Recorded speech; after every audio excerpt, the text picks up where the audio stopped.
na verdade, eu estava conversando aqui, inclusive, com a Ju, e as pessoas perguntam, né, por que essa profissão, né? E você sendo cristã, como que uma pessoa que fala de Jesus trabalha nessa área? Porque, sim, é estranho inicialmente, mesmo sabendo que Deus criou o sexo, né?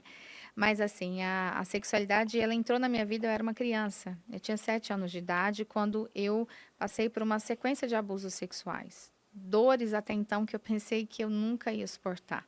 Quando aquele adulto chegou na minha brincadeira de criança e eu passei a viver aquilo daquela maneira tão, né, enfim, de tantas dores, a dor era muito maior nas minhas emoções do que nos meus genitais, assim. Quem que era o adulto? Era um familiar, era uma pessoa próxima ali. E, assim, hoje eu entendo que naquele tempo eu tentei falar para minha mãe na linguagem de uma criança. Pensa, há tantos anos atrás, né? Eu tinha ali 7 anos. Isso tem 30 anos. Eu tenho 37 anos hoje.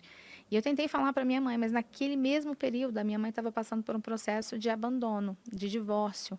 O meu pai estava saindo de casa e ali ela estava passando por muitas dores. No mesmo período, a minha avó, que era a minha mãe que cuidou da minha avó até o último dia também estava doente, a minha mãe cuidando até que ela veio a falecer. Então nós estávamos num período familiar onde não tinha estrutura familiar. E eu lembro de contar para minha mãe uma vez alguma coisa, não me lembro o que eu disse. Eu lembro que ela estava me dando banho e eu reclamei de alguma coisa. E isso é muito forte essa lembrança. E a minha mãe disse assim: "Que isso, menina? Isso não existe. Isso não". Então a minha mãe, ou ela não acreditou em mim, ou ela preferiu nem olhar para isso, porque ela tinha tanta dor para lutar que reconhecer que estava acontecendo algo errado ali ia doer demais para ela. Então, essa lembrança eu tenho forte do banho, da cena, dela brigando comigo, porque naquele momento, mesmo sendo criança e minha mãe não tendo culpa, eu me senti rejeitada na minha dor. Mas ali, a minha avó acabou falecendo, os meus pais se divorciando, se separando, e nós mudamos de cidade. Com a mudança de cidade, até então os abusos se cessaram. Só que aquilo ficou marcado, ali começou a moldar na minha mente o que que era sexualidade, mesmo que eu não entendesse nada, por conta das dores que deixaram. Mas o tempo passou, a minha mãe era tudo que eu tinha. Você se acostumou com esse abuso? Chegou porque isso é uma curiosidade que eu tenho, assim, porque como é tudo muito novo, uma criança que não entende nada, você sabia que você estava sendo abusada? Eu não sabia, mas eu corria. Eu não entendi o que estava acontecendo, mas eu sabia mais ou menos o horário que aquela pessoa ia se aproximar. Então eu sempre corria, eu ia para casa de uma amiga, eu tentava fugir.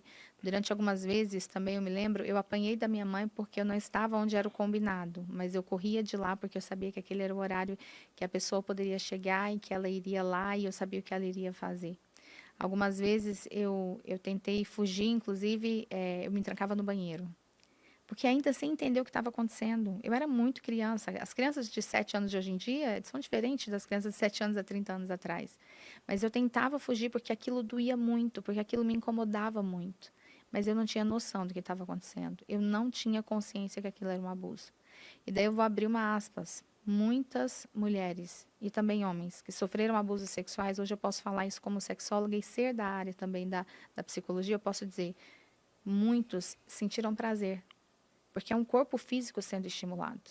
Então, hoje, às vezes, vai ter prazer na relação sexual com o cônjuge e inconscientemente traz a lembrança daquela resposta do corpo e trava.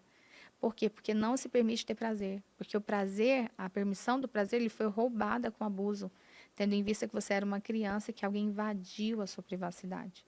Isso a gente pode falar um pouco mais na frente. Mas ali eu começo a ser marcada, até que os meus pais se divorciam, eu mudo com a minha mãe, e a minha mãe entra num processo de depressão, minha mãe se torna alcoólatra.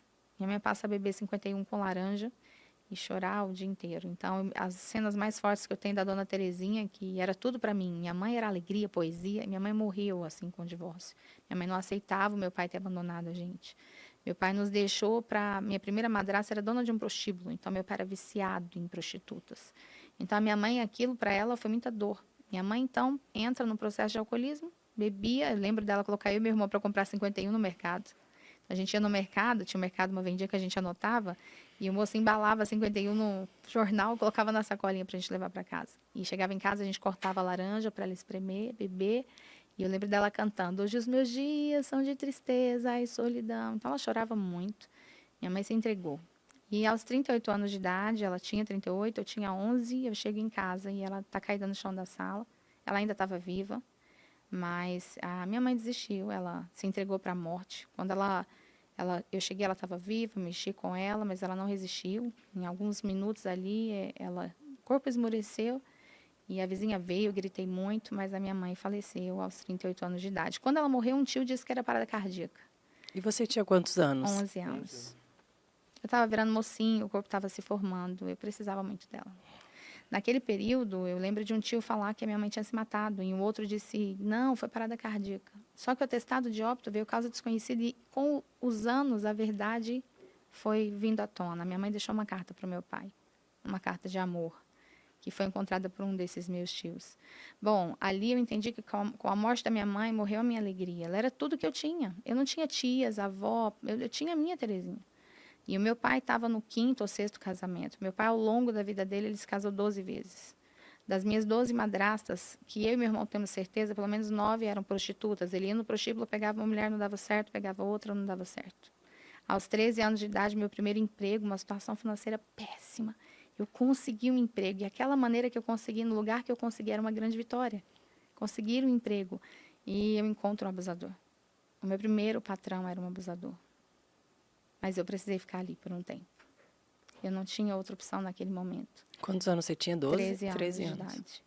Então, ali foram se acumulando dores. Eu odiei sexo a minha vida inteira. Eu tinha raiva, nojo, mas, ao mesmo tempo, eu descobri que o sexo era uma maneira de eu ter um passeio de carro, de eu ter um sanduíche, de eu ter migalhas de atenção. Dos 13 aos 15, eu passei por vários leitos. Não tinha estrutura familiar, não tinha conhecimento, não tinha instrução, tinham péssimos exemplos até então.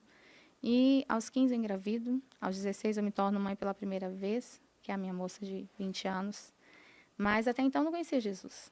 E de quem você engravidou? Engravidei de um namorado, um relacionamento onde ele não quis assumir no início não quis se aproximar, depois, primeiro ele levou um susto e sumiu, depois eu fui tentando, porque eu sonhava casar, mesmo não tendo conhecimento, eu queria criar minha filha. O desejo que eu tinha é de pelo menos dar uma referência. Mas não quis assumir muito relacionamento, acabou me deixando, eu estava com 8 meses, vim e voltava, até que com 8 meses de gestação ele saiu de uma vez. E graças a Deus eu fui rompendo, vencendo, mas aos 17 anos, ali é o marco da minha história. Porque mesmo tendo vivido tudo isso, eu não sou vítima das minhas dores. Eu sou extremamente curada hoje, mas existia em mim um desejo de morte. Por várias vezes eu pensava, eu planejava como eu ia tirar a minha vida. Mas com o nascimento da Kennedy, da minha primeira filha, eu entendi que ela foi meu resgate. Deus usou ela como resgate. Não sei se eu estaria aqui por não conhecer Jesus, se não fosse Deus me dar a vida para gerar. Como você criou essa filha? Porque você não tinha ninguém para te ajudar e ainda provavelmente tinha que trabalhar para sustentar sua filha. Exatamente. Bom, eu conheci um homem muito especial aos 17 anos. Eu conheci Jesus. Quando eu conheço um homem que me amava sem tocar em um fio de cabelo meu, um homem que me recebia como eu era, um homem que não me julgava. Eu me senti diante de alguém livre de julgamentos. Eu odiava igreja, eu odiava crente. Eu pegava ônibus para trabalhar na porta de uma igreja, que eu não vou expor o nome, mas de muita gritaria. Eu falava, esse povo é doido, esse povo só grita. Então eu odiava igreja. Mas eu fui obrigada, por muita insistência de uma amiga, a conhecer uma igreja que ela congregava que era totalmente diferente. Então, indo nessa igreja, quando eu entro e começo um relacionamento com Cristo, a minha filha é pequenininha, eu tinha 17 anos, tinha acabado de completar 17 anos. Ali, eu entro num lugar que as pessoas sorriam para mim, me abraçavam, e que eu sentia algo diferente ali. E quando começa a cantar uma música, uma moça começou a cantar, e aquele momento eu começo a ser ministrada. Então, eu mergulhei de cabeça em Jesus. A criação da Kennedy foi muito difícil, sim, mas eu tinha algo que eu não tinha tido até então. Eu tinha uma família chamada igreja. Eu tinha pessoas que, por amor a Cristo, me acolheram, me davam respaldo, me davam carinho, me davam até comida em dias difíceis.